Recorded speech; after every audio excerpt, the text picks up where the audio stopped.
Welcome to our presentation, Age with Rights. My name is Sharon Fisher-Johnson. I'll put my other name in today, from the BC Association of Community Response Networks. And joining me today is Margaret Young from Knowble, who is now chair of the Global Alliance for the Rights of Older People.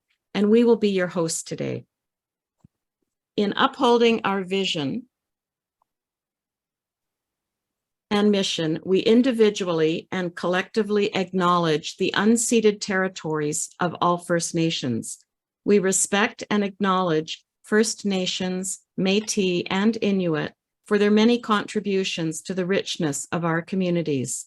And this acknowledgement is expressed in gratitude for the opportunity for us to work across the province to reciprocate our efforts to establish meaningful relationships in our ongoing effort to end abuse of all kinds, including adult abuse and neglect.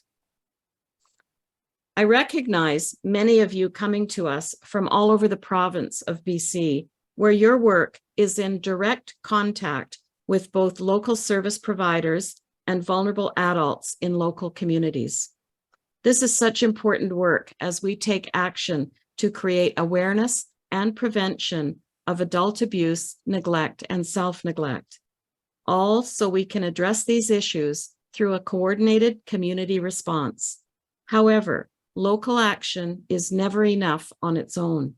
We must also engage provincially, nationally, and yes, internationally, as we strive to have local communities safe for all and ensure we have the best policies and laws in place to protect the rights of older people. The Global Alliance for the Rights of Older People was born out of the need to strengthen the rights and voices of older people globally. The members of GARUP, as we fondly call the Alliance, is open for membership to all who support this cause. At BCCRN, we are working with some members of GARUP here in Canada to advocate for the rights of older people as our 2023 theme for World Elder Abuse Awareness Day. In joining with CanAge, Elder Abuse Ontario, and the Canadian Network for the Prevention of Elder Abuse, we hope to turn up the volume on not only adult abuse, but discrimination and the lack of human rights that is critical to older people. In our work, we hear all the time that an elder is in trouble, but the policies and laws we have as tools are frequently not adequate to keep vulnerable adults safe. Together, the strength of our voices nationally can influence our federal government to support this movement, along with other member states at the United Nations Open-Ended Working Group on Aging, as we advocate for a convention for the rights of older people.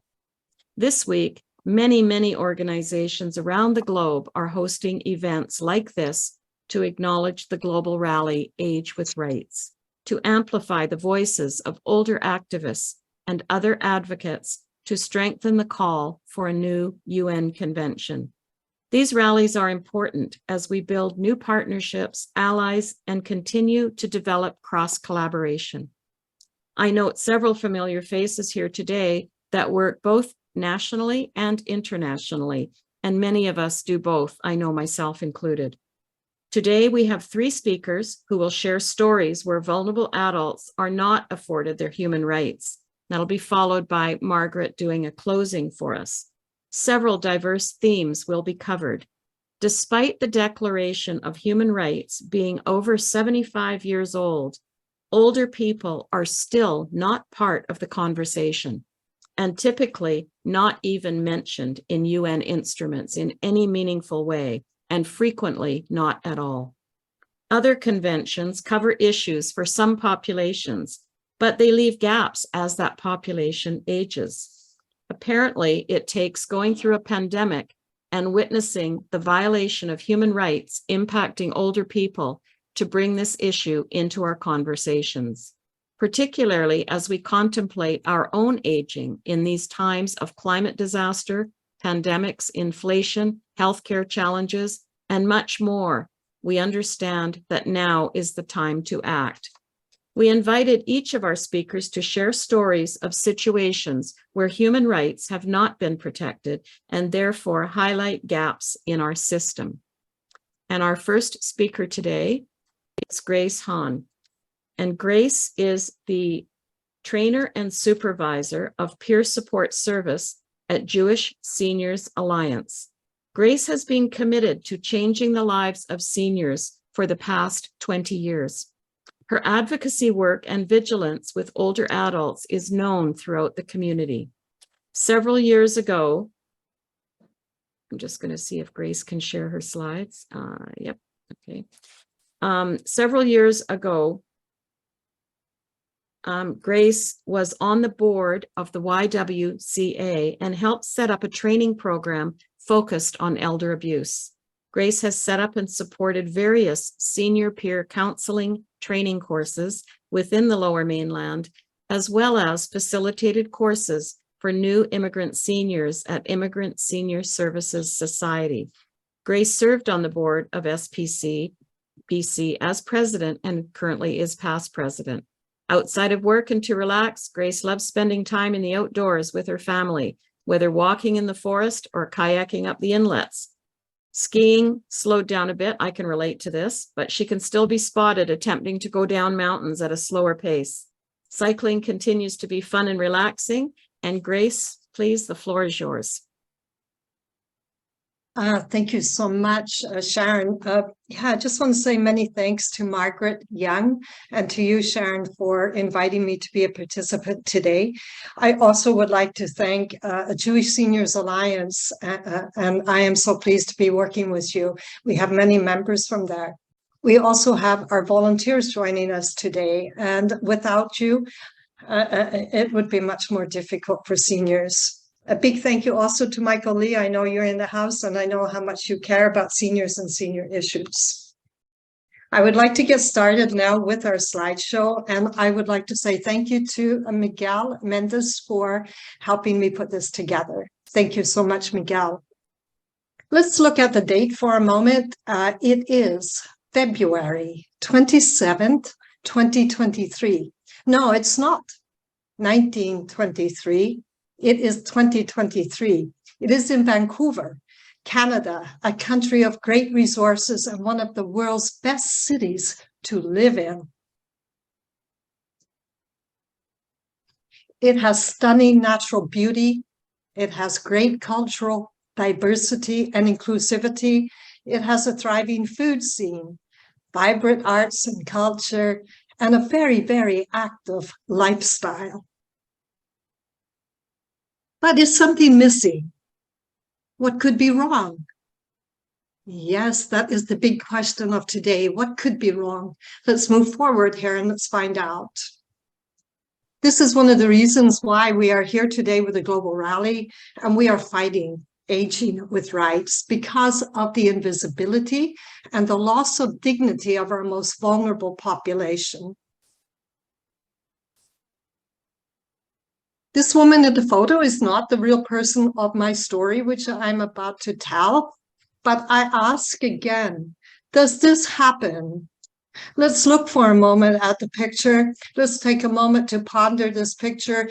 I want it to resonate through with everybody beyond our audience today, because the people in our audience are people that really care. I want this to go right out there to everybody to say, yes, indeed, this does happen.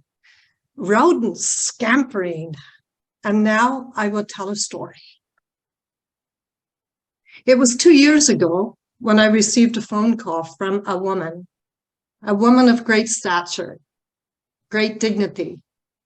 She had emigrated to Canada many years ago. She was an icon in our community. She had been a mentor to so many people, spoke 5 languages. And now I get a call from her, and with her voice filled with anxiety, she said, Grace, I don't know what to do. I have mice scampering around my living room. I have mice scampering up my leg when I'm eating lunch. Think about it. It could be our mom as well. could be our significant other in this situation. Nobody was listening to her. Her building manager said she was a hoarder, and therefore they could not come in, and nothing they could do that would make a difference. What they didn't know was that I had been to this woman's home, and I had seen, far from being a hoarder, she kept an immaculate home. I got on the phone to the general manager of this property, and it helps that I was a representative of Jewish Seniors Alliance. The general manager agreed to go with me to the woman's home, along with the building manager. We all arrived. This woman has mobility issues. She couldn't get up and run around and fight off those mice. It was very emotional. But I'm so pleased to announce that it worked out. They saw that she was not a hoarder. They saw that they could come in and they could fix up those holes to prevent those mice from coming in, from crawling around, frightening her. It worked. And within 5 weeks, there were no longer any more mice. I asked the question, though, if she couldn't reach out to us at Jewish Seniors Alliance, what would have happened? How many more people are out there living in those conditions?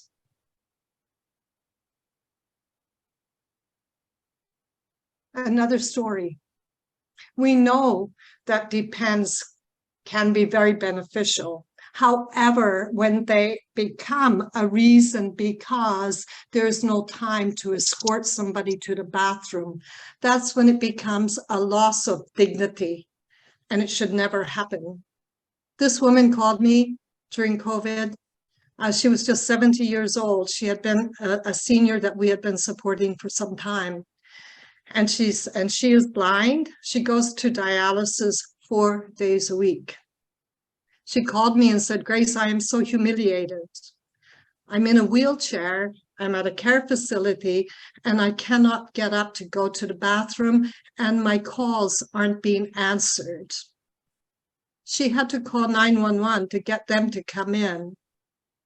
This is a tragedy. The humiliation is unreal.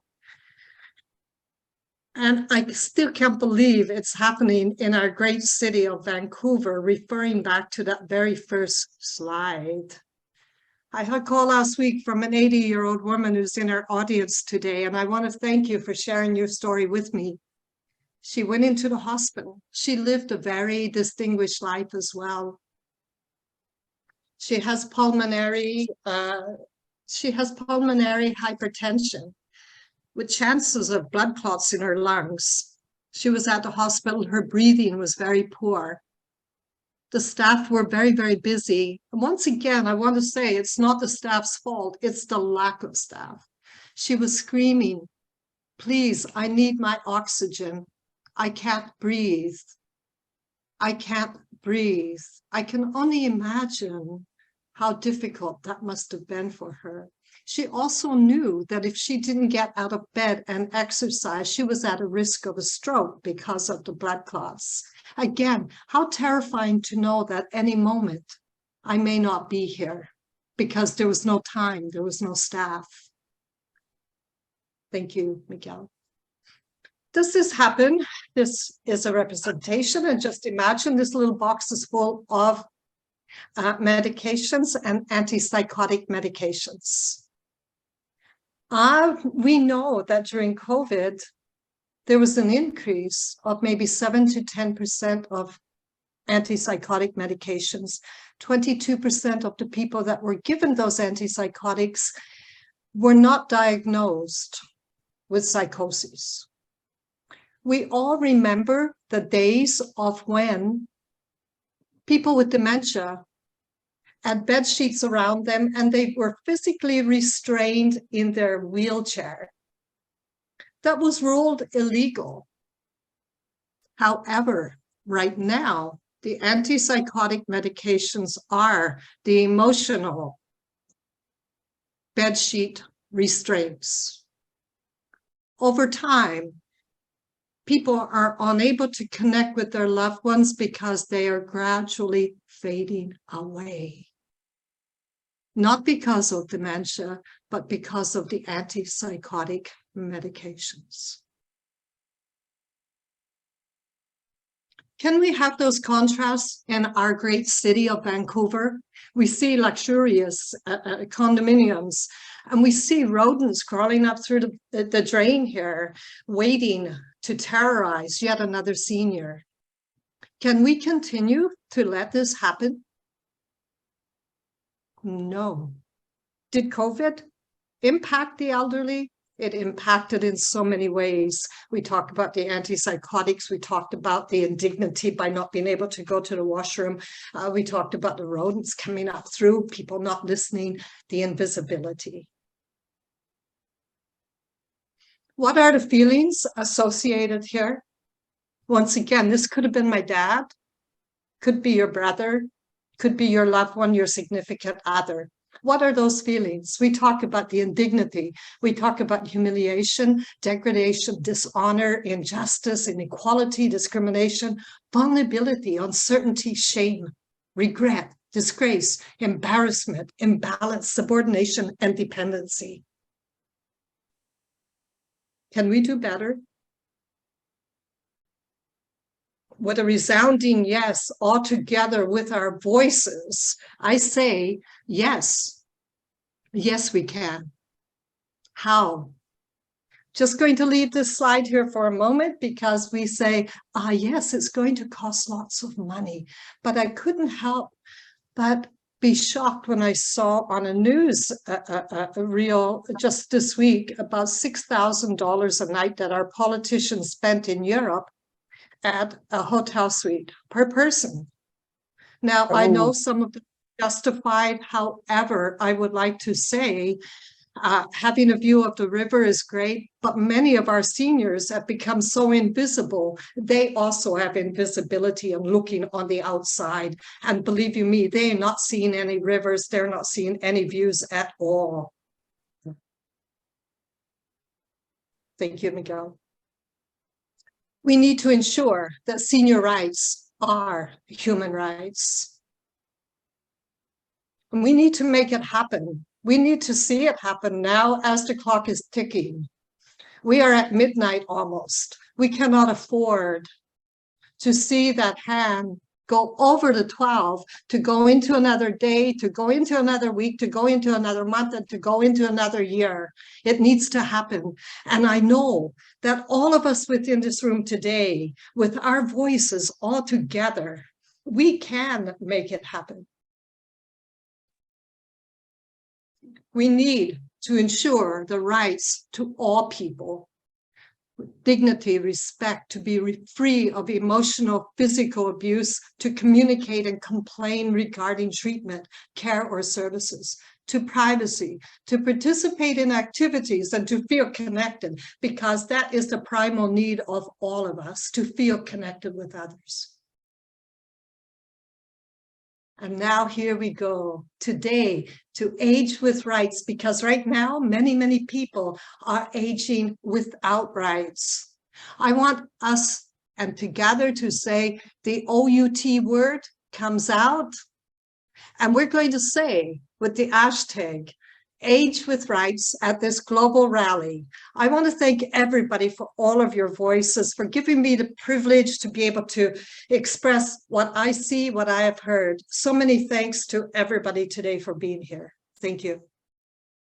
Thank you very much, Grace. That was quite profound when you see those pictures side by side with us.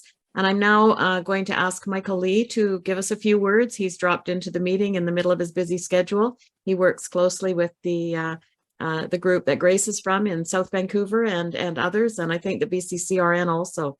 Michael, the floor is yours. Well, thanks, Sharon, for letting me just jump on, and I appreciate the presentation from Grace, who is among many of the roles that she plays within the community. She also is the co-chair of a weekly webinar that she does with Andrea Crombine, who is involved with the CRN locally, with Marple Oakridge Family Place. Grace in her role as one of her roles with the Jewish Seniors Alliance. And as Grace touched on, there are many horrific stories of experiences of elderly and seniors in our communities, including in South Vancouver. I'm the local MLA for Vancouver Langara, and I'm working with many of these organizations and groups. I want to clearly support this effort, and I appreciate that the participation of all the members here in being involved and seeing the presentations that come from Ken and Carrie and Margaret, of course. I am also the Shadow Minister for Indigenous Relations and Reconciliation in the province of BC. I certainly appreciate all of the acknowledgements that other participants in this webinar have put in their messages. I think that's indicative of a greater understanding of the rights of Indigenous peoples. But the reason why I mention that is I've spent the last 3.5 years here in BC working through the adoption of the UN Declaration of the Rights of Indigenous Peoples Act. And that is BC being the first jurisdiction in the world to adopt into law a UN declaration. I know that in terms of the efforts globally, including with the United Nations, to underpin and support rights of seniors in the ways that Grace just referred to in her slides, that effort is a global effort, but it's also a local effort. And I wanted to convey that to all of you here, that the message as you take the hashtags Age with Rights, you can share the messages with your family members, your neighbors, those that you work with as a volunteer or staff members. Those messages are important because as elected officials here in the province of BC or municipal officials, we've seen the city of Vancouver, for example, and the city of Richmond adopt UNDRIP as well. Sorry, that should be the city of Squamish. I was thinking about a different international mechanism, anti-Semitism mechanism that city of Richmond adopted recently. But these international recognitions are important.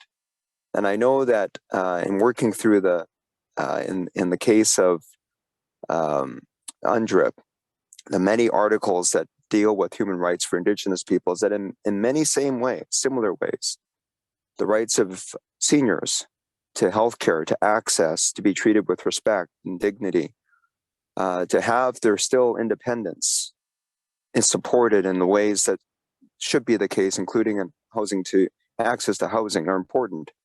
And I know that in the province of BC that we want to continue to work to support that.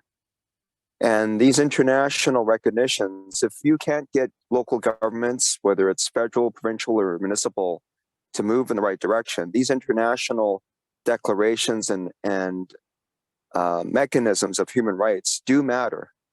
And so that's why I wanted to at least come on, Sharon. I appreciate the time here just to pop in between your presentations to convey that message. Because what I've seen over the last 3.5 years, certainly, and being the critic, ensuring the government implements the Articles of UNDRIP in our province, that there's been a greater public awareness. And what comes from public awareness is change.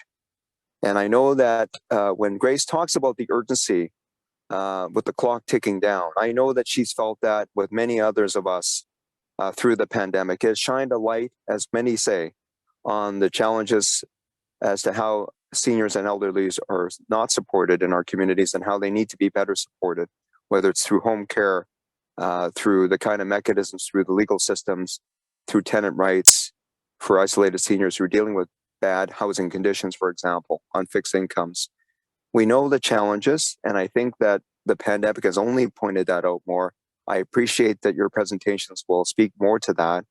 But my main message to all of you today is really work with the instruments that the CRN here are providing, and Margaret and others in this effort to communicate out, because that does help. And I think that as others here, they will support the cause. And I look forward to working with Margaret and Sharon and the rest of the group and Grace, certainly, in supporting this effort as we go back through the session in the Legislative Assembly in the province of BC. And I hope that others will join us federally as well in the Parliament in Ottawa as well. So I hope you have a very good session. I'm here in Nanaimo attending an Indigenous Resource Opportunities Conference. I just came over on the ferry, so I have to go into that session. But I hope you have a good rest of your session here and look forward to the report out on this session as well. Thanks again. Thanks so much for joining us. It's now my pleasure to introduce Ken Kuhn, Ken comes from a background of teaching business, computers, and accounting at many levels of education. And after retirement, he's been kept busy volunteering with many, many organizations that match his values and goals of life, including age-friendly community policies, seniors organizations in the Tri-Cities, sharing information for seniors for shingles, pneumonia, and influenza vaccines to help keep them healthy and active, working with pharmacists, seniors care providers, and health authorities. Anybody who knows Ken knows there's never a dull moment with him. He's always got something on the go. He lives in my community, so I know this. Ken is the regional mentor for the BCCRN Fraser Valley West after building the Tri-Cities Seniors Planning Network, where he served as coordinator. He delivers very successful seniors forums with keynote speakers, workshops, exhibitors on topics such as transportation, housing, elections, and elder abuse wellness forums. Ken is on a few seniors advisory committees in the Tri-Cities, if not all of them, working on Organizing Against Racism Hate Network, Tri-Cities Healthier Communities Partnership, as well as Raising the Profile Project. He served on numerous boards resulting from his professional teaching life and so much more.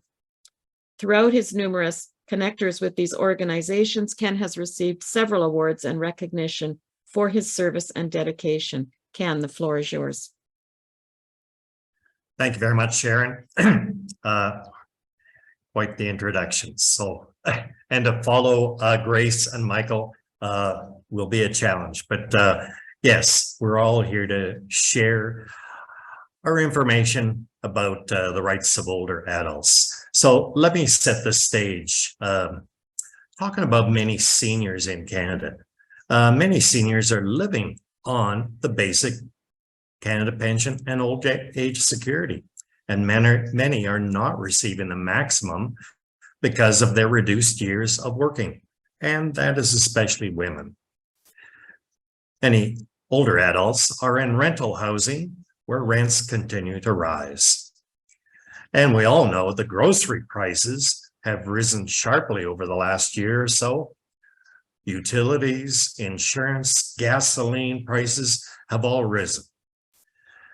So I'm going to talk about a few different scenarios, and we'll start that all older adults should have the right to proper health and health care. Unfortunately, many seniors don't have a pension plan that includes a medical plan or a dental plan, so can't afford a simple procedure like teeth cleaning. An appointment with the dental hygienist can cost $250 to $350 for just having their teeth cleaned. This is an expense that many seniors just can't afford. So what is the result? The result is that their gums and teeth suffer. Teeth end up having cavities, and we have diseased gums, and both ache. So a lot of seniors are using drugs like Advil to mask the pain.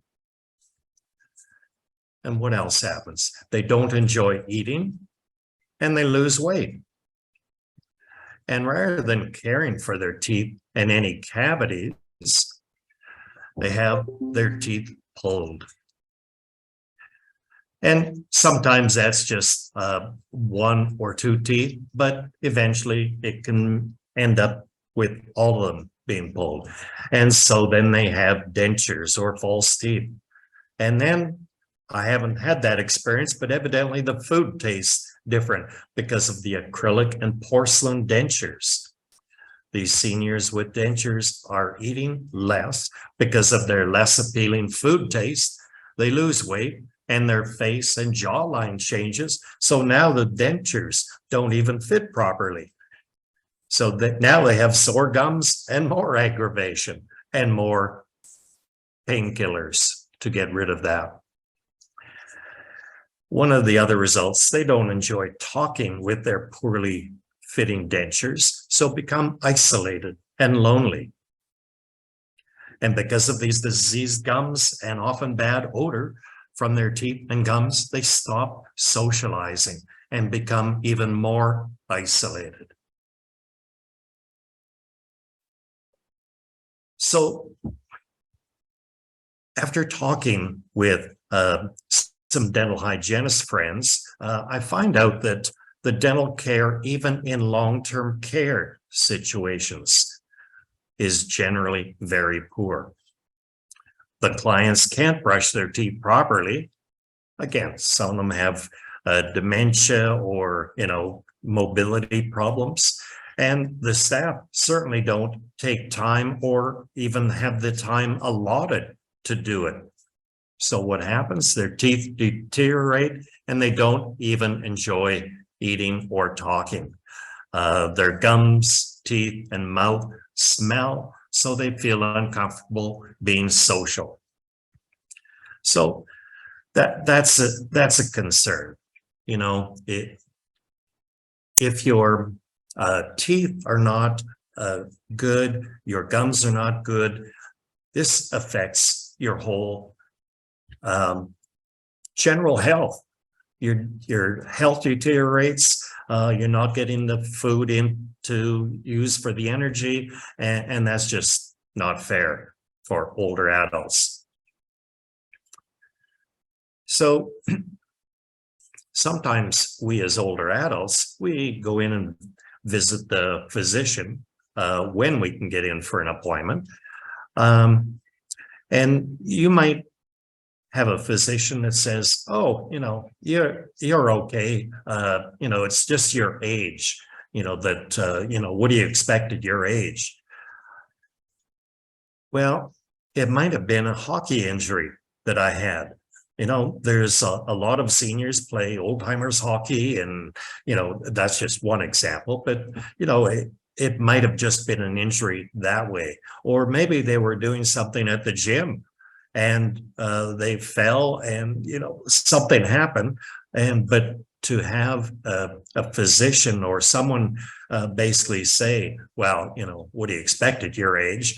That knee that you've got, it's because of your age. Well, as we've heard other people say, well, my other knee is just fine and it's the same age. So again, we need to have the right to health, the right to health care, and we don't need to have ageism and age discrimination towards us from healthcare workers, etc. So we do need a declaration to help older people with their healthcare. So Grace has mentioned already a couple instances about housing. So I'm going to transition into the housing. Again, seniors are on fixed incomes, find it very challenging to pay for constantly increasing rentals. And they usually have to choose between paying their rent, paying for the food that keeps on going up, paying for utilities or other necessities. You know what? In some cases in our life just sends us a curveball. And I like this quote that I had picked up from this person who said, it's not my fault that circumstances happened during my life that changed my income. Can happen to any one of us. And so some of those instances shouldn't be affecting our housing and what we are able to pay for, etc. So this often results in evictions and homelessness if we can't pay for our rent. And, as a senior, quite often they can't go out and make some more money to pay for that increasing rent. And I know in the Lower Mainland, it's horrible. Well, all over BC now, the price of rental housing. There shouldn't be discrimination against older adults for rental housing, but there is. So when seniors are applying for a rental unit, again, like everyone, they have to fill out an application form.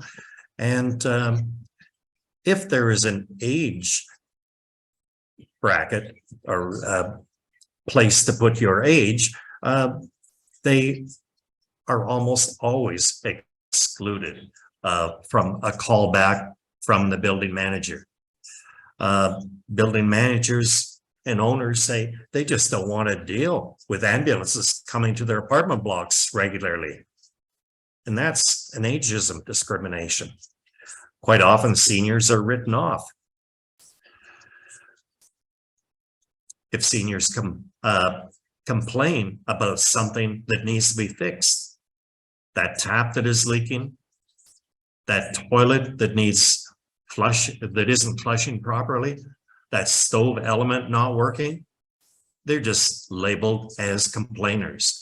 And again, building managers don't want to have complainers. They want to, have an easier job. And so seniors are discriminated against there. Seniors just seem to be written off in a lot of cases for rental housing. One of the things that we see, and we've seen an abundance of during COVID, is abuses by family members of their parents. There's been a sharp increase during COVID, and these are regarding housing situations. As a regional mentor for the BCCRN and community member, I get a lot of phone calls from seniors, and they're just basically sharing their stories about how difficult it is and the situation that they were put in by their own family members. And they don't know how to get around that. It seems to be difficult. So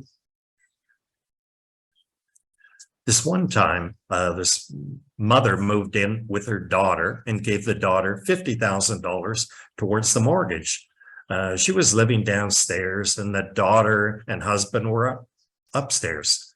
Well, when there's disagreements between the family upstairs and the mother downstairs, or if there's a divorce upstairs, etc., it's the older person who usually suffers and gets treated like, why are you still here? You need to be gone. And so they're in a situation that they have to find rental housing or some other type of housing. Another instance, there were two brothers sharing rent for a rental unit. One brother ends up in hospital and then ended up in a retirement home. The daughter had a power of attorney and told the other brother that he had to move out. She locked him out. He called police and courts, and they eventually made her pay for hotel costs for the brother. When there are money problems, there are problems, and the seniors are the ones who suffer. Mother lived with daughter and husband in a rental unit. The mother actually paid for the mother and daughter's share of the rent. When they were given notice by the owner to move out, the mother was abandoned on her own. Again, an ageist attitude. You owe us type of attitude from the children quite often. Another time, the daughter was a caregiver. She was 39 years old. The dad had brain cancer. So the daughter was basically taking care of him. Well, sometimes the caregiver has health problems too. The daughter had a cornea replacement, so could no longer be a caregiver. Well, family problems again. The brother locked the dad and the daughter in the basement of the house. Cruel and horrible treatment. Who cares for the dad? The daughter couldn't care anymore, and the brother didn't care less. So the majority of abuse is coming from the families. And again, it tends to be roughly 80% of the abuses. So Grace had mentioned the hoarding problem. So when seniors gather all the stuff that they've had throughout all the years, they've got that nice china, that nice furniture, etc. And the seniors tend to just keep bringing it in and not taking any old stuff out. So they tend to be gatherers of things. So it does tend to be a safety concern for neighbors, and they're usually identified by first responders like the fire department, ambulance attendants, etc. Because the children, they just don't want those valuable assets, and so they tend to accumulate. So what happens? The building manager or owner sends an eviction notice to the older adults saying they've got 2 weeks or a month or whatever to get the place in order. And of course, that's not easy if you're a senior and you've gathered attachment to all of these things that you've been keeping, or maybe your health isn't great, so you don't have the energy to maybe throw out all those things that you've gathered. And so quite often they end up with an eviction notice, and then they're homeless. And if you've been deemed evicted by one landlord, it's going to be very difficult to find another rental spot. So we need to have proper assessments to help people out. So other things, not necessarily to be housing, but some safety. Older adults should have the right to be able to feel safe out on the sidewalks, walking through parks, on the trails, etc. But they don't seem to get the respect from people who are maybe rushing beside them on the sidewalk, etc. So people just not feeling safe. So again, all of these things reinforce us that we need to have a declaration for older adults. And I'll just finish off there. Thank you very much. Thank you, Ken. And I know the Tri-Cities is better because Ken lives here. Better for seniors. There's always something going on. You check his newsletter and you can always find something. So it's great. Thank you so much. Our next speaker is Carrie Gibson, and Carrie is the president of EcoCentury Technologies. She is the VP of Strategic Partnerships for a company called ZippyCare, a health tech company based in New York, and is also involved in a project with food sovereignty, working in Indigenous communities through government relations, curriculum development, workshops, community engagement, and so on. She serves on the board of directors of many foundations and organizations, along with serving on the Diversity Advisory Committee for the Joint Task Force of the Canadian Armed Forces. She's an honorary governor of the Vancouver Foundation and serves on other boards. She speaks on platforms internationally, including the United Nations and the House of Commons, addressing a variety of topics, including diversity and inclusion, healthcare, labor rights, and has represented the private sector role in civil society at the UN. She has been named a UN Women Planet 50/50 champion, a global goodwill ambassador, and has received a Times of Canada Award for Excellence in Innovation, to name a few. Carrie, the floor is yours. Thanks, Sharon, and thanks, Margaret. And thank you for all of you coming this morning and sharing your time with us to have this very important conversation. I come to this conversation from an experiential perspective, both personally and professionally. Personally, as a woman of disability, experiencing ableism, that really, for me, forecasts what I might be experiencing in the future as those concerns that already affect me will then continue to manifest and have different, gaps, for my safety and well-being. But let's start professionally. In my position with Zippy Care, we are essentially a concierge healthcare company in the US, and our largest patient demographic are seniors. And when the pandemic began, and as Ken mentioned, the statistics on elder abuse came to light. We engaged the opportunities at the New York Mayor's office to teach our OCCs, our on-site care coordinators, who are actually going into people's homes, because of course they're already doing a social environmental assessment on top of the clinical experience. But we wanted to ensure that they had the tools to properly identify and then respond to, elder violence. And in assessing the feedback about how often our OCCs that actually had to utilize those resources, I suppose I was a bit naively horrified.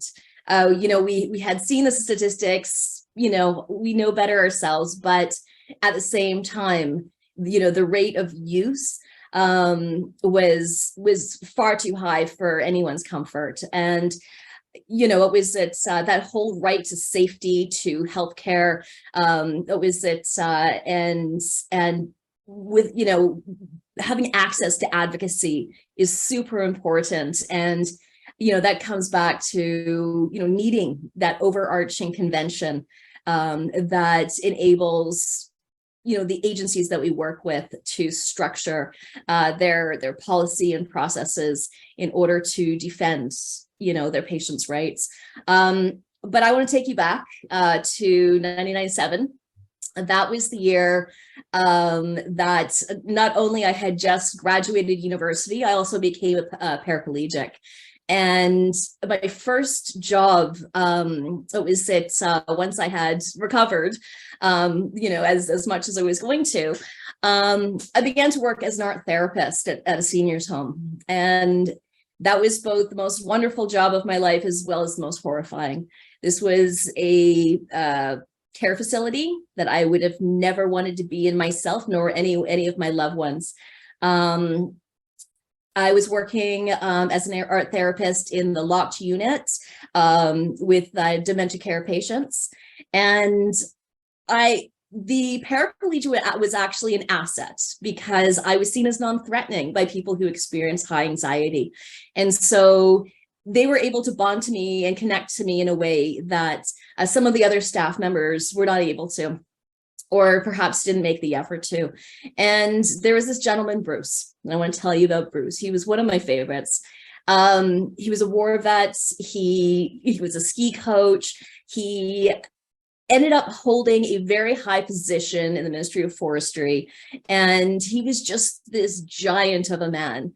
And his Alzheimer's made him fearful and anxious, and he needed a gentle touch. And when he saw me every day, he knew that I was someone that he could trust, someone that was not going to hurt him, even though he thought I was someone different every day. He thought maybe I was his sister one day, or his fiance or sweetheart another day, and so on and so forth. And we played those roles. And and I was able to give him a little bit of something departed, a bit of a distraction to his day through art therapy. But Bruce, what was really disconcerting to me to see how staff members, when administering healthcare to him, were abrupt and caused him to experience fear. They would rush in to, to collect his blood or do this or do that, and just push up his sleeve, not ask for consent, I think we've lost her. I think her connection didn't survive. Sorry, can you hear me now? Yeah, I can. My apologies. Zoom bumped me out. So apparently I had said enough. Anyway, so Bruce was sent to a psychiatric facility. And this was a situation that affected me deeply because I felt that if the staff had considered the ways and means in which they enacted his care and respected his rights, rights of autonomy and understanding and so on and so forth, even if it was just in that moment, that, it was that he would have, continued to thrive, in place where he was. But what was it going to a more personal experience, for instance, I've seen in kind of my day-to-day, I travel internationally for work. I travel alone. And normally that's, only has some minor hiccups and whatnot with, the appropriate planning and whatnot. But I was in work for, in Toronto for work, for some meetings. And on my way home, I boarded the plane. As a disabled person, I get boarded first. So they put me in my seat. And then all of a sudden, a flight attendant comes up to me and says, "Where's your assistant?" And I'm like, "What assistant?" What was it? He just goes off. He's like, "No, I'm sorry, you can't fly with us today. You're going to have to get off the plane." I'm like, "No, I'm not going to get off the plane." He's like, "No, I'm sorry. This is against our Transport Canada policy. You cannot fly alone." I said, "How do you think I got here? WestJet flew me to Toronto. WestJet's going to be flying me back." And this was a conversation that ensued for so long that the pilot came out to intervene. And what was it? That was a situation where I saw such discrimination as being a person with disability. And thankfully, I had the voice to advocate for myself, and had some positive repercussions, both in the industry and with WestJet down the road as we were able to, affect some change in that space. But, as we, a lot of people don't have that advocacy. And as we get older, we lose that ability to self-advocate, the ability to be heard. And so this was a real kind of like eye-opener for me as to why we really, need to start taking these issues seriously, as it is with the, UN Conventions on Disabilities. We are still 30 years behind the States. They've had the ADA for, for decades, and we're still building that here in Canada. And if we're that far behind on that piece that still needs to come together, then we really need to start now to inject that language of age into that conversation, because one leads to another. And the thing of it is, if we all live to be old enough, we'll all have some sort of disability and we'll all be in that same boat. So, that is kind of one thing that, that really needs to be assessed, by our governments and leaders. And even recently, I experienced, I was consulted regarding the development of accessibility in a legion. And, legions, the largest demographic of membership in legions are seniors. And, they had wanted to create a 2-story legion that did not have an elevator into an accessible space. And I had given my recommendations, but unfortunately those recommendations came too late. And instead of putting a proper lift that could give independence to someone like myself, or some of the seniors that are in wheelchairs, they put in one of those acorn lifts. Now, I thought this was kind of, a bit of a kind of a funny situation to fathom, that a person with disabilities, who's going for a couple of drinks in a legion, would then be expected to use this acorn chairlift and then have somebody else, removing their independence and being able to get around by themselves, having to carry their wheelchair up 2 flights of stairs. And, and this, that really bothered me, especially because of the function of legions. Legions are there, for the purpose of enhancing mental health for our veterans and the community around it. And removing that access is a violation, because those spaces need to be free and clear for all to enter. And so we just go back to the necessity of this UN convention to enhance everybody's rights. What was it? As you know, if we're all lucky, we will all need those rights. What was it as we get older? So thank you very much. Thank you, Carrie, very much. And if you just meet Carrie on any street, she can outpace you in that chair faster than one can walk. So, you know, it's always interesting. Thank you very much. And it's now my pleasure to introduce Margaret Young, my co-host, who is going to pull all these thoughts together and develop our action plan. Margaret is a social entrepreneur and advocate. She champions older people because she believes in self-determination and dignity in old age for all. Stories of older people fuel her journey. Jan and Moira, Margaret's mentors, and the founders of the Pass It On Network are one of those pivotal stories. In their 70s and 90s, these two women relentlessly break age-based boundaries. Margaret participated in her first advocacy session at the UN as part of their delegation. She is the chair of the Global Alliance for the Rights of Older People. She is also the founder of Knowble, a Canadian organization that strengthens the voices of older people and their ecosystems. And she lives in Vancouver, so aren't we lucky? Margaret, the floor is yours. Oh, thank you for that. Thank you for whoever shout out on that. Thank you. I was just thanking our speakers so far for all the great work in sharing the evidence about why a convention for rights of older people is needed and advocating for those rights. So I think in the next little bit, I'll just kind of go into the slides to help us guide us in some of the conversations, as Sherry has said, in terms of the convention, some of the history, why it's important, and what we can do about that.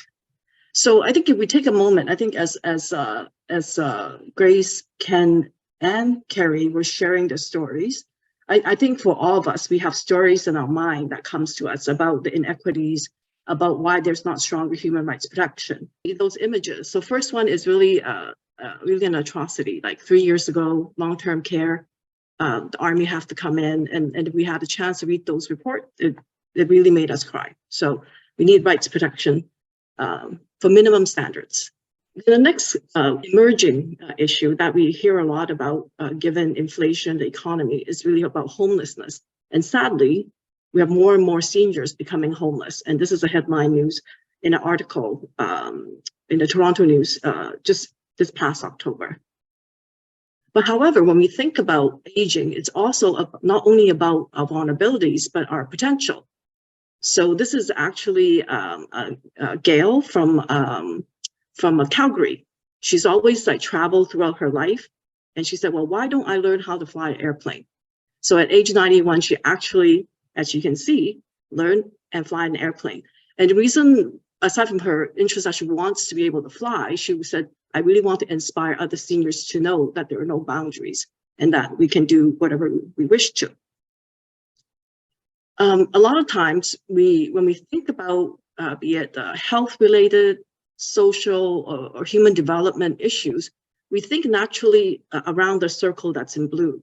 We think about what policies we need, we think about funding that we need, we think about the laws that we need to create. But fundamentally, underneath all that is human rights. And to some of us, and because when I first got into this, I thought, well, human rights seem kind of abstract. But when we think about it, human rights and the idea of obligations between people exists a long time ago in our culture, in our religion, and even in some of our philosophies. So for example, in the Asian culture, there is the whole filial piety, where our sons and daughters are obligated to our parents as kind of so-called rights holders, right? So in the sense that, we revere our parents, and we take care of them in their old age. So there's that kind of relationship between the rights holder being our parents and myself being a duty bearer. So even though at times I say, Mom, why don't we have a nice kind of stir-fried chicken dinner? And she said, no, I want my deep fried chicken.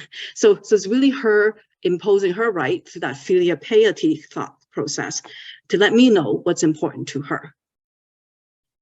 So the whole concept of human rights really came to being after World War II. It became a formalized type of structure after World War II, after all the devastation that happened.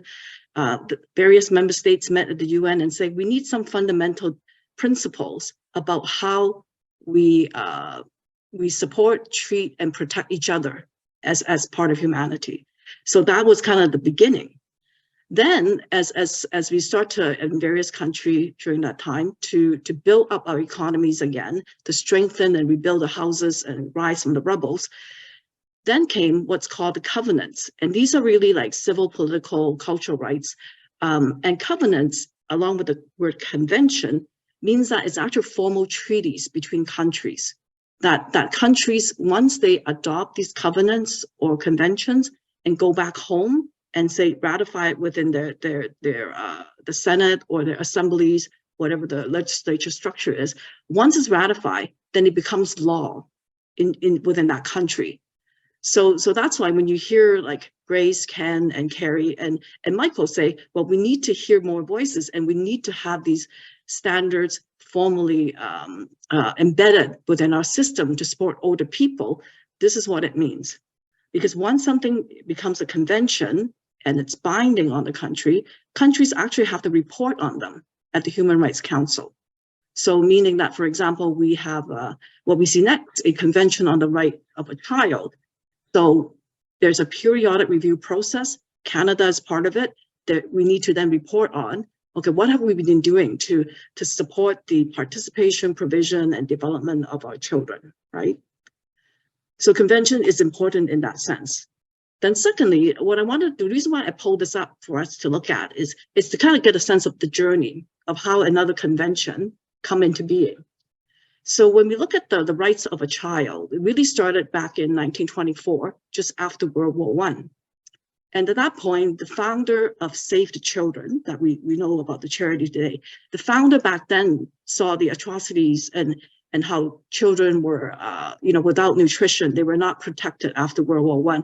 So not only did she, started the Save the Children Fund, she started to say we need to have some minimum standards that we can all kind of agree on. So that's how in 1924, 5 key points were developed. And there were things around nutrition, protection, education, very fundamental things. Then as the movement went along in 1959, it got expanded into 10 principles. And then further along in 1989, that's when the convention came to being. So this convention is the convention that's most signed by all the member states, or meaning all the countries of governments. So we thought, okay, our work is done, right? Nope, that's not the case, because as we grow as a society, different challenges and issues comes up. So then in year 2000, there were additional protocols added to the convention around children having forced to join the armed forces, right? In armed conflicts, we see images of children holding those rifles, which is really, really unacceptable. And then there's the issue about sale, prostitution, and pornography of children. Once again, not acceptable. So these were then discussed, right? And then countries agreed upon them, and laws were adopted in the country. But then 10 years later, in 2011, we found, okay, we have these laws, it's good, but not all countries are participating or doing what they need to do. We can do better. So then what was developed was another protocol that says, okay, between countries, we need to work together. We need to communicate, because those situations where children were put into the war zone situation and becoming soldiers, or the whole notion of like prostitution, pornography, it crosses boundaries between countries.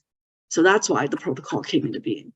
So just to kind of show the picture that there is a journey in terms of getting to a convention, and that it doesn't stop there.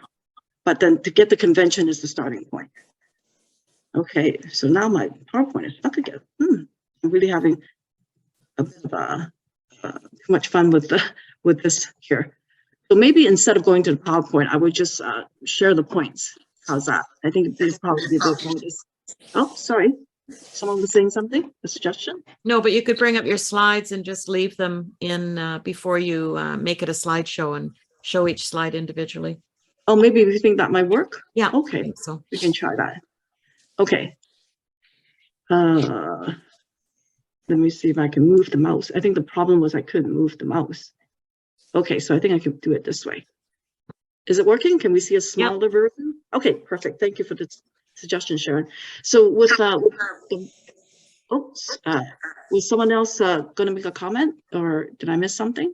I don't think so. I think somebody's not muted. Okay, I'll continue then. So with rights of older people, we think back to the cause that we're talking about today. So what started in the journey was really 1991, when the conversation about population aging, the whole so-called like tsunami, which is a negative connotation about aging, is coming along, and then we realized, then we need to focus on the older population.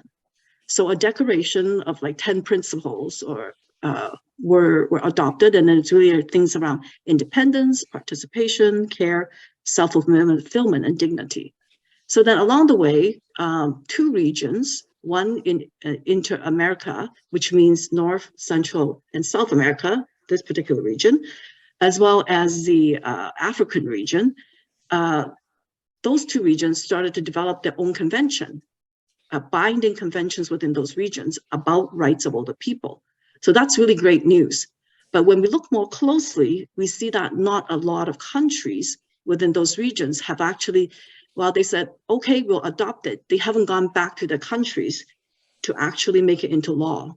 And Canada, us as part of the Inter-American Convention, we supported it when it was adopted, but we didn't come back to ratify it within our country.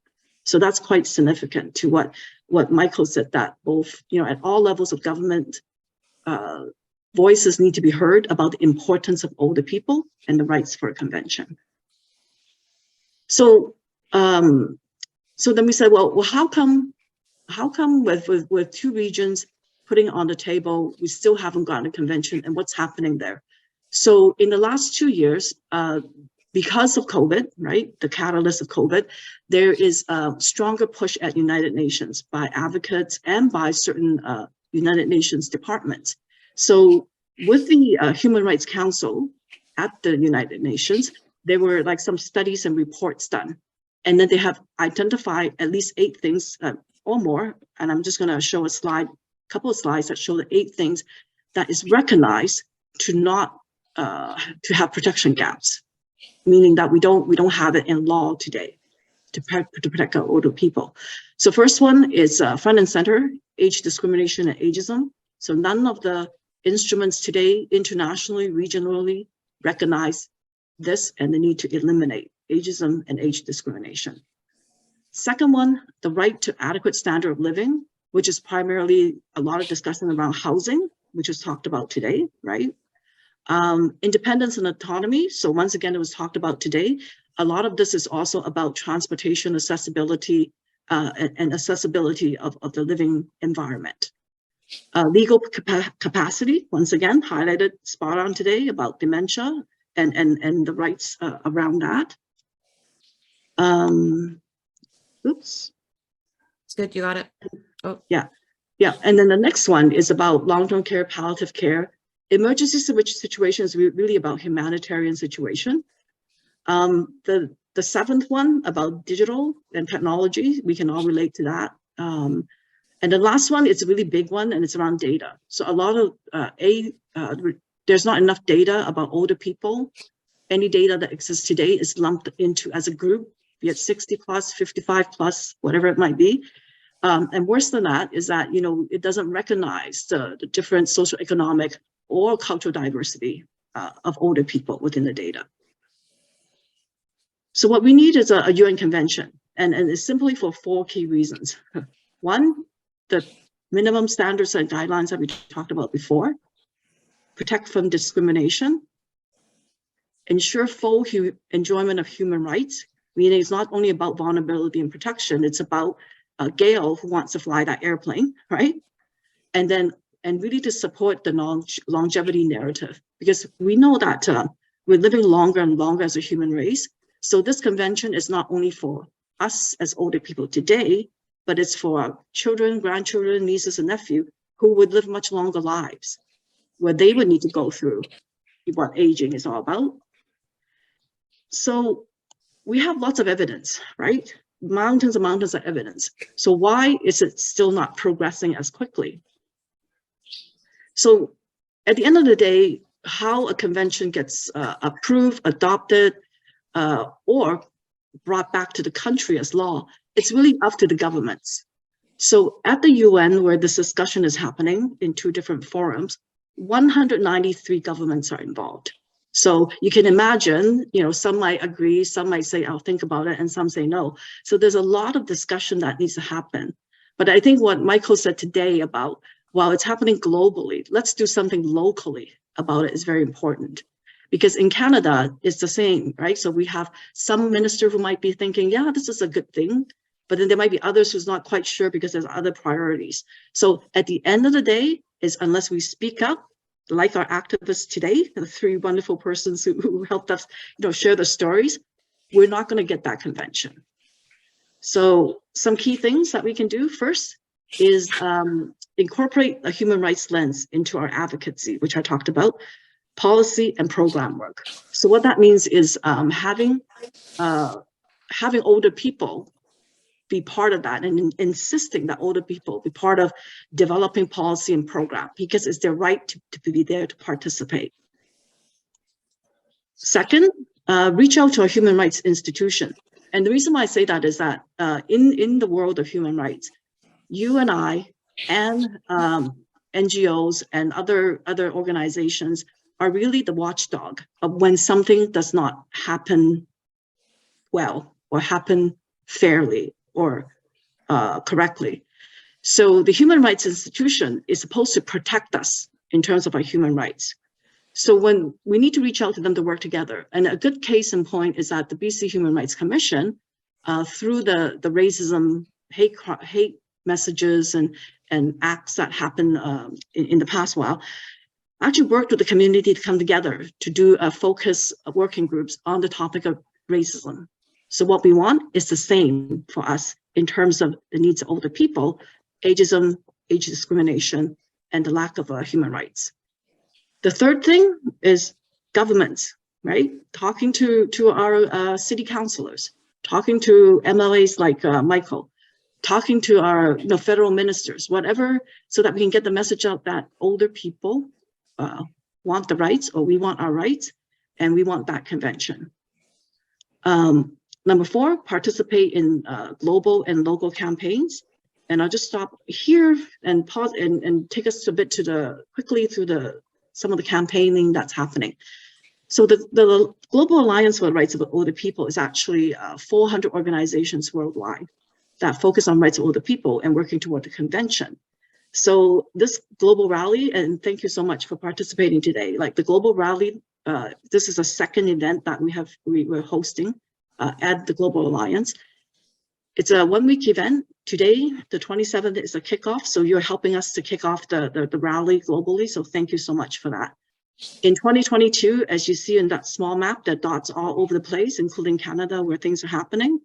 In 2022, one of our partners who's on this call today, St. Elizabeth Health, actually held a rally, and they are hosting another rally today. And I think they're gonna, or they might have already popped their flyer in there. And it's an interesting session about ageism in long-term care. So you might want to check that out. So with that, aside from the global rally, we have like social media cards and templates that's all set up in both English and French. For people who want to do some promotion and key messages around rights of older people.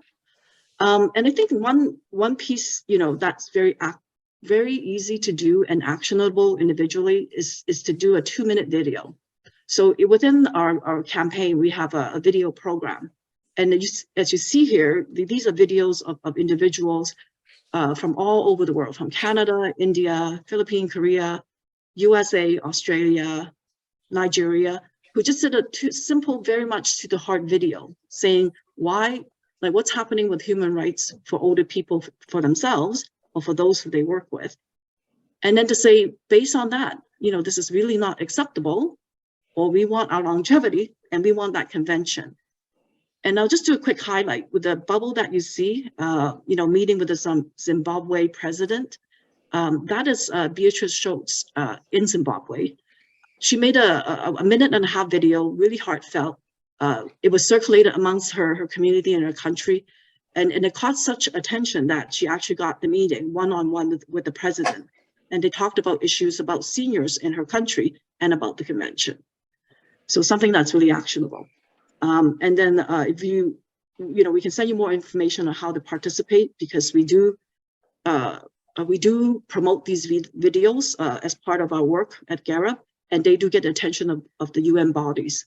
So the UN for aging, actually, when they tweet about rights of older people, they tweet age with rights, and then they kind of promote and help them get a message out on our videos. Margaret, at what point are you going to take some questions? I think we're good to go to question or any comments. Okay. I was just taking a photo of the results to make sure we have it. Go ahead. I'll just bring up a couple of things myself that I noticed. Many people would definitely not know the acronym MIPA, but you did notice on one of Margaret's slides that there was the Madrid International Platform for Action. That's about the only thing that seniors have at this point in time, right? And it's being reviewed, but it's not a strong mechanism. But it is a place that people can check. And if you hear somebody talk about MIPA, you'll know what it is. One question we had was about the Human Rights Tribunal not having a code for ageism and why not. But I know we've discovered that aging is just not in the wording at the UN. I know in the women's movement at UN Women and some of the agencies, they never collected data over 49 years old. And so how can you do a policy when you don't even have the data? They're more interested in childbearing years and so on and so forth. And it's not a whole lot better, I don't think. So I'll leave that with you, Margaret. Yeah, so what happens is everything stems from the original, like 1948 document, Universal Declaration of Human Rights. At that point, when they put it into the writing, it says, non-discrimination, freedom, dignity for people with, based on, there's no discrimination based on someone's gender, abilities, race, and so forth. So they listed a whole bunch of stuff, but they did not list age at that point in time. Yeah, because at that point in time, we're just coming off World War II. We didn't think we'll live that long. So it wasn't really something top of mind. So ever since then, as we do additional instruments, it was very slow in adding the word age in those international treaties. So that's one of the reasons why we need to have a convention. So what happens is at the Human Rights Code that we see today is really based on conventions that exist already and Canada has signed on to. So you will see things in other areas like women and so forth. So I'll just stop there so that we have. Yeah, and the Human Rights Declaration or the Declaration of Human Rights says all people, and everybody assumes at the time that all people is all people. But as we move through time, all people is whoever decides who all people is. And quite often various populations are not included. And that particularly comes up in the gender conversation. Carla? I think I have to, yeah, okay, oops, I think you unmuted and then I ended up reversing it by mistake. Go ahead. Well, I was just looking up the Canadian Human Rights Act for 1985, and they do mention age in there. But as far as I know, right now, the HRT still doesn't have it in a code, so it's not going to be looked at. And I'm concerned about that because of everything we've talked about, because people will be needing to speak up about what's going wrong and what's needed. But who do you go to? What do you do at this point if you're not a lawyer or somebody who's knowledgeable enough about this? I even question whether all the lawyers know about it themselves, because why isn't it in the code? They don't know, but that's, you go from this international UN environment down to local and, but it's you work locally, but this UN piece is critical because then the member state agrees and then they must come back. You can push them because they signed it you can push them into a national action plan. And that's where the wording. So to be, we're hearing, and Margaret probably is closer to this than me, we're hearing that there's not enough voices in favor of it, pushing our federal government to act. There's a lot of people in favor, but there's still a logjam in there. We did an ageism webinar in October, and some of the people closer to the pulse of this said there's not enough voices pushing for it. So Yeah. how do we start that? Talk to your MP. Yes, and sometimes they steer you the wrong way as well because they don't know the whole story well enough. But you'll know more than them, so you can Yes. clarify it. I mean, letter writing is always good. They've always said for every letter they receive, there's X amount of people that actually feel the same way, so they do take it seriously. Voices or votes. I think I try this again with, because we have a good MP. I just think he's been too busy. Yeah. Thank you. I think there's also, it kind of builds on, what Carla is saying. There's a question from Margot, like what is the process for ratification, and how do we have and how can we lobby to have Canada to do this, right? So really it's about getting the various government representatives to listen and that we raise our voice. So that's one of the reasons why we launched that poll just now, to get a sense of, if let's say if you're interested, those who are on the call today, if you want to do something about it, what tools do you need in order to do so? So that kind of, as I think about it within Canada and internationally through GARUP, we can bring some of those tools. And one of the very simple things is those videos, really, because if we collect the videos and send it to our MPs or send it to Trudeau's office, can you imagine what the impact will be, right? Or if we might choose to do a letter together. So those are things that we can do together. And really the first step is to, even before ratification, is to get our government to, when they're at the UN, to say, yes, we support a convention, right? So that to push that whole momentum internationally.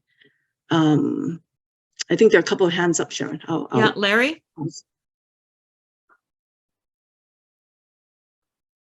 I've lost him. Carrie, you go ahead. I can't find out. I'll look. Oh, Larry, are you there? Yes, I am. Okay. Excellent morning. I've really enjoyed this, but what's really shining in the beacon here is that what Michael said is voices are required to initiate change. Why is not Canada, and then right down to our most local issues, not becoming an example? Why are we talking about the United Nations coming down to the local level rather than the local level going up to the United Nations? We Probably. Oh, go ahead. Oh, okay. I'm gonna, I work tirelessly for seniors, and I think the people who know me, and you could double check this with Grace if you like, I spend an inordinate amount of time, and I want to tell you the value of testimonies is incredible.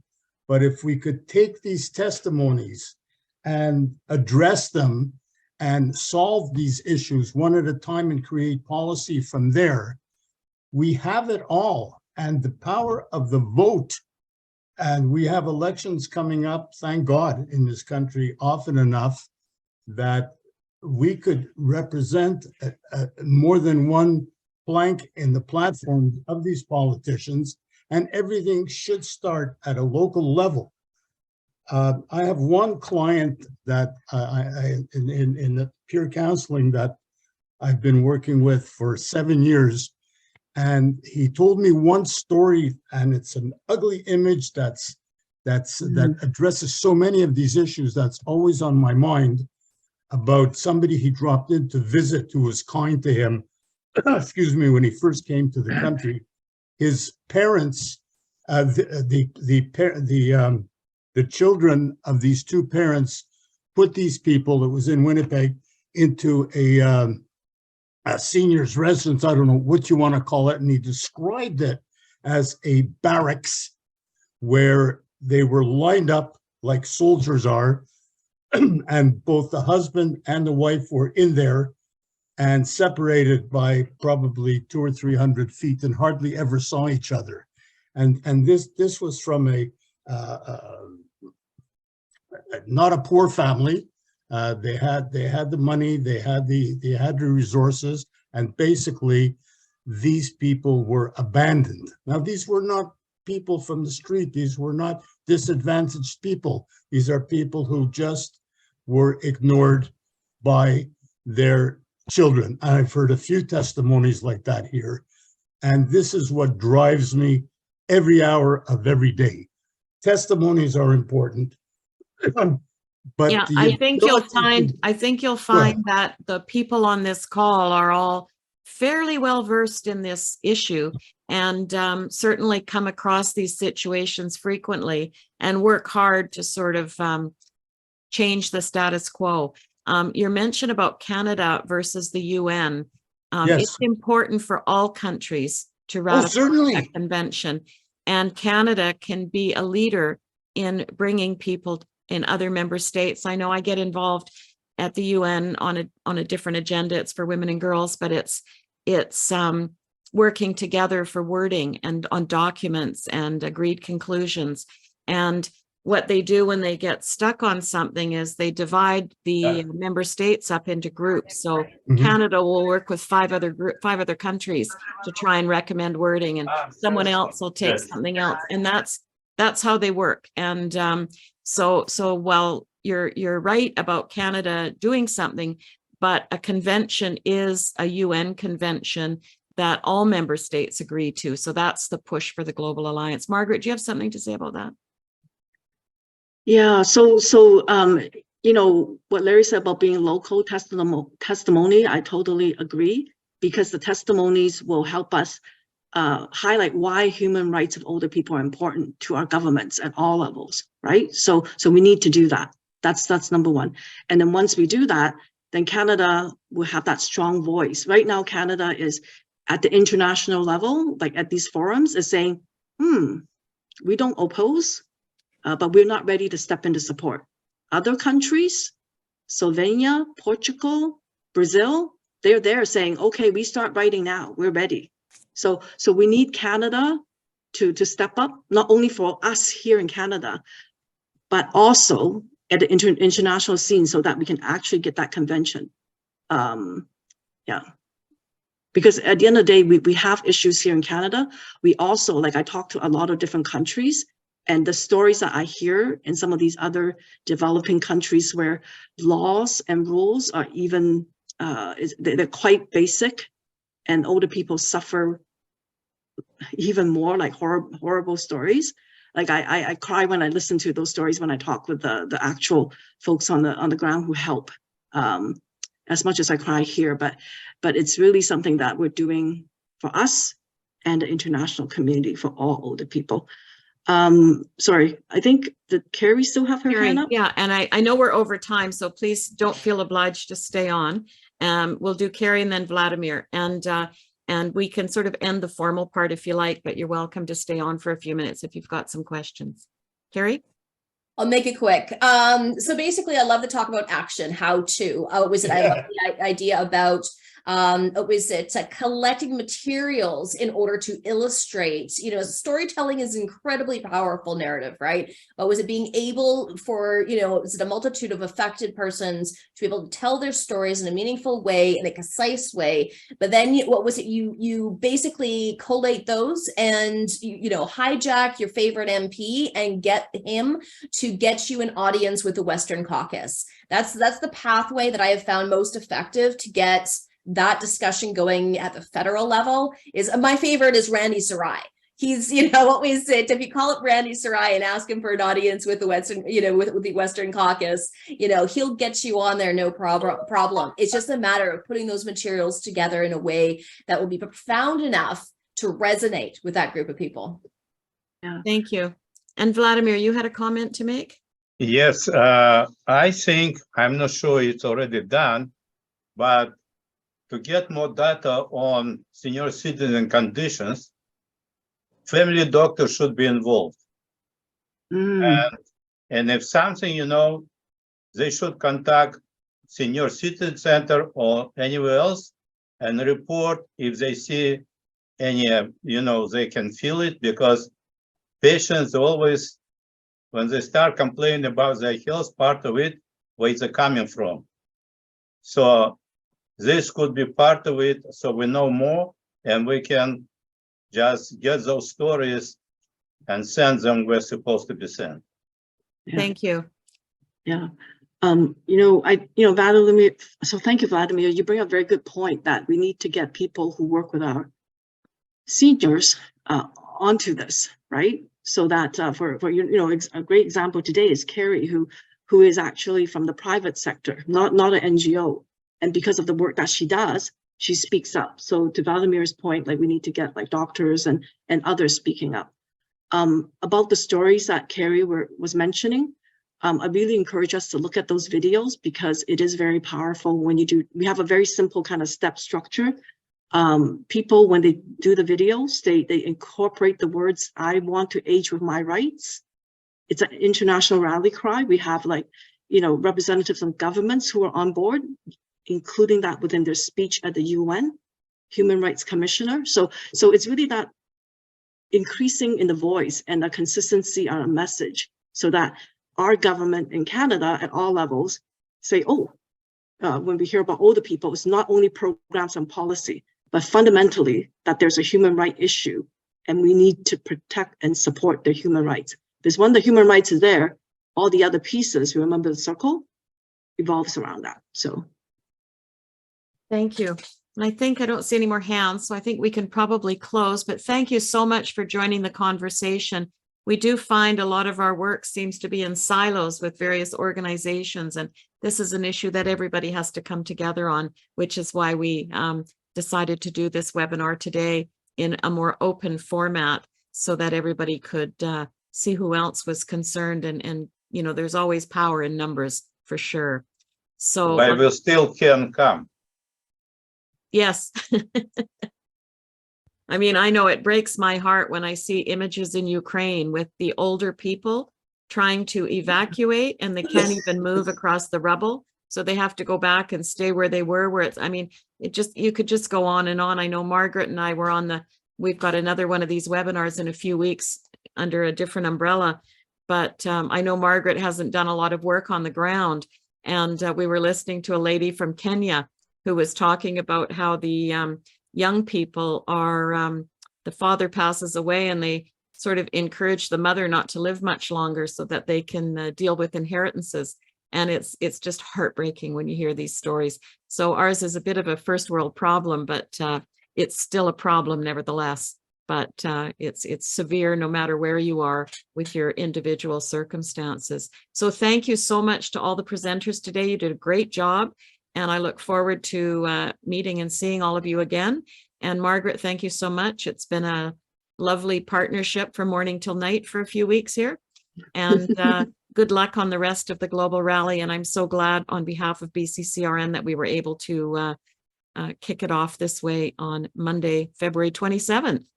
So thank you so much. And we will see you on our next learning event, possibly. I think we've got BC Housing on in March 21st or something, and all the best. Yeah, Sharon. Yes, I think Diane has been trying to put a word in, so I think she must be on the next screen there. Okay, go ahead, Diane. Yeah, I just saw that message. So is Diane still? Oh, there's Diane. Yeah, I've just unmuted. I'm kind of new at the computer part and the Zoom and everything else. So I don't know what I'm pushing. So heaven only knows what will happen to you. Well, we can hear you. That's all right. Anyways, I think the local level is what I'm really as far as getting the word out. And I mean, what was presented today was wonderful and just put the buzz in my ears. So anyways, I'll talk to Grace, who invited me to come. And it's very exciting because I've been walking the walk for a long, long time. So, but I'm often not well enough in order to proceed, but I can complain. That's good. That's good. Anyways, good luck and thanks very much. It was very, very informative. Bye You're for most now. welcome. And I see Bill waving his hand. You could probably stick it out the window and wave and I'd see it, right? Yeah, right. I'm just wondering, Canada has the largest baby boom population. So part of the issue we're fighting all the time is that the cost of whatever they do for seniors, we already know there's not enough money in the budget for immigrant families and all of the other issues, the different areas. So seniors are only going to get to be bigger and bigger. And so as soon as they start to acknowledge, then they're making commitments for seniors for money they don't necessarily have. And at the same time, we're blocking a lot of the immigrants that we want to come into the country with job skills and medical skills, and we're not letting them do what we've asked them to come into the country to do. We need more people in Canada and more younger people in Canada, not more older people in Canada. And unfortunately, I see that as an issue when we're presenting and asking for something that's going to have a long-term effect. That this is an issue that a politician has to say, holy smokes, I can't even afford to feed the homeless and some of these other issues. How am I going to look after a growing wave of seniors? So yeah, no, you're right. It's when we complex. structure what we're going to do, we need to think about what it looks like 20 or 30 years down the road for politicians and the politicians' parties. Yeah, Just the well, point. I would have never thought living here, and now a senior myself, that I would be worried about having a doctor or getting treated at the hospital, etc.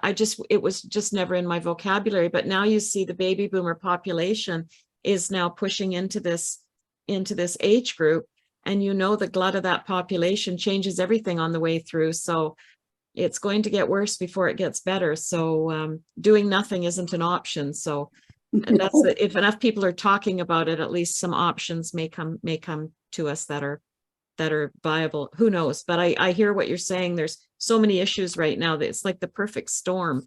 It's all come at once. And I certainly am glad I'm not a politician. Here, here. Yeah. Sharon, is there Yes. time for a question from Ruby Boychuk, who's had her hand? I'm happy to take a question. Like I say, if you want to stay on, you're more than welcome, but I realize we're over time, so you're more than welcome to leave also. Ruby?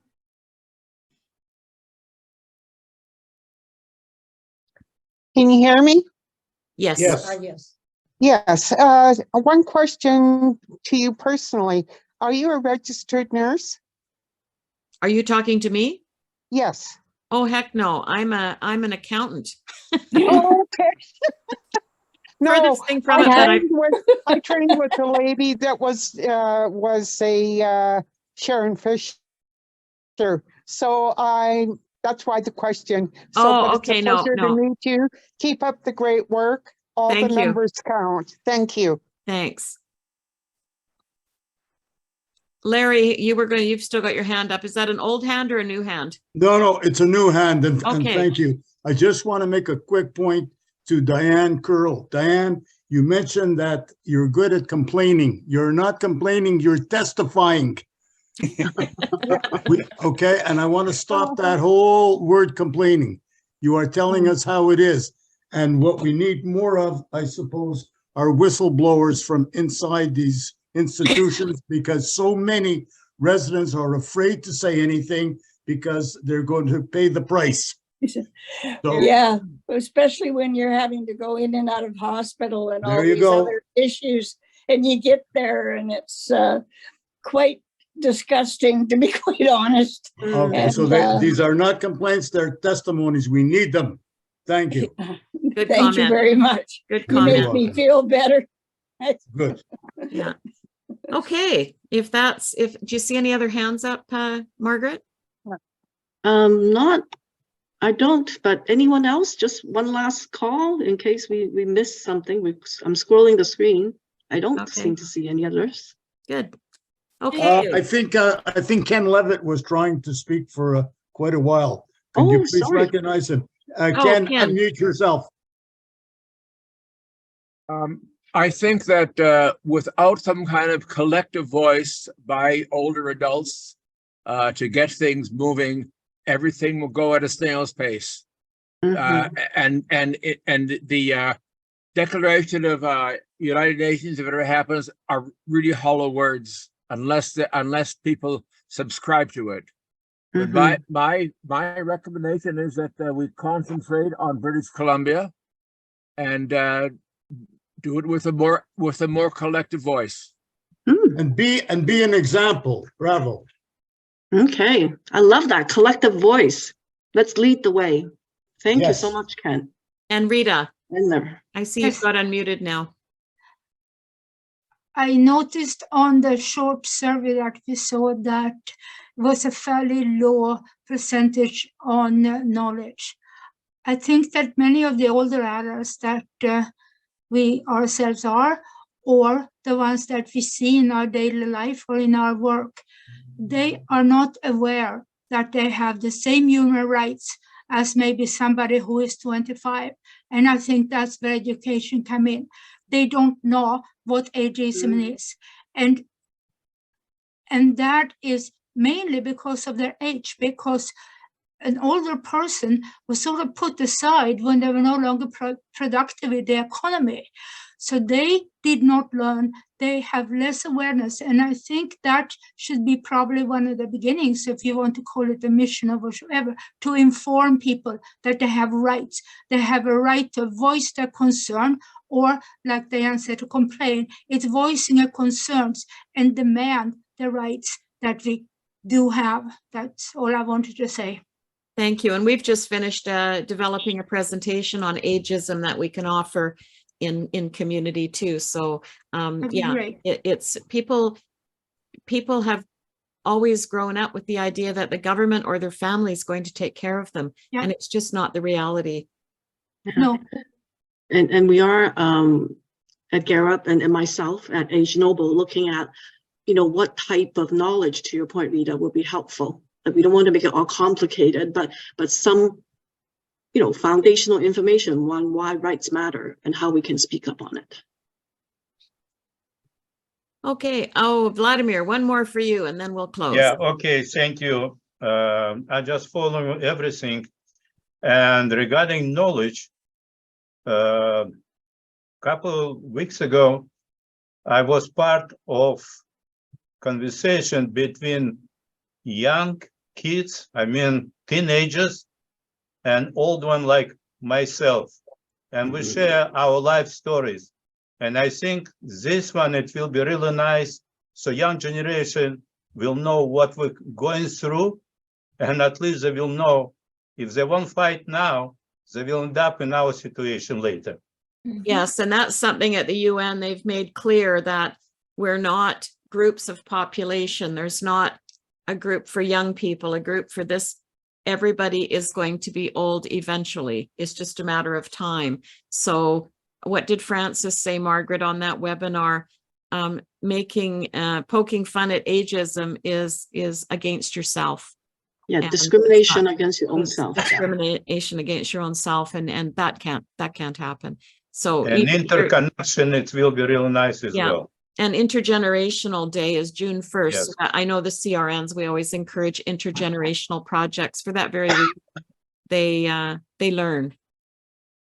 Okay, I think we can close, and thank you again for coming.